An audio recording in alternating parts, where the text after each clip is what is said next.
Welcome back to this video. In this video, I'll show you on how to reset and factory format of your Android phone without any stress. So let's see. But before we dive into the tutorial, if you find this tutorial useful and you are following into this channel, remember click on that subscribe, turn on the notification bell for more useful tutorial like this. So with that being said, let's get started. The very first thing you need to do is to head over to your phone settings. So I'm going to click on here to open my phone settings. It's going to open up like so. Next thing you need to do is to simply scroll down all the way down and make sure you go to system. Then it's going to take you right here. Next thing you need to do is to simply scroll down and then make sure you go to reset phone.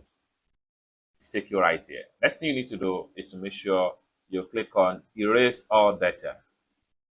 So it's going to take you right here. Now to factory format of your Android phone, what you are going to lose, one, you are going to lose your Google account, system and app data settings.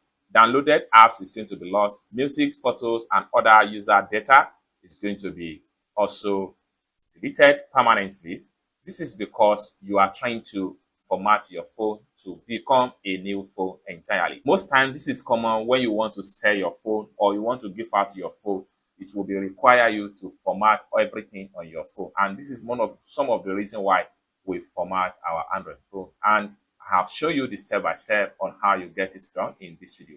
So finally, once you confirm everything should be erased from your phone and factory format the phone, simply click on erase all data and everything will be deleted from the phone and the phone become new.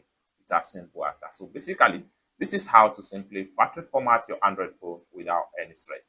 I hope you really got fun for this video. If you find this video useful, give this video a big like and also remember to subscribe to the channel for more useful tutorial like this. Thank you so much for watching and I hope to see you in my next video. Bye for now.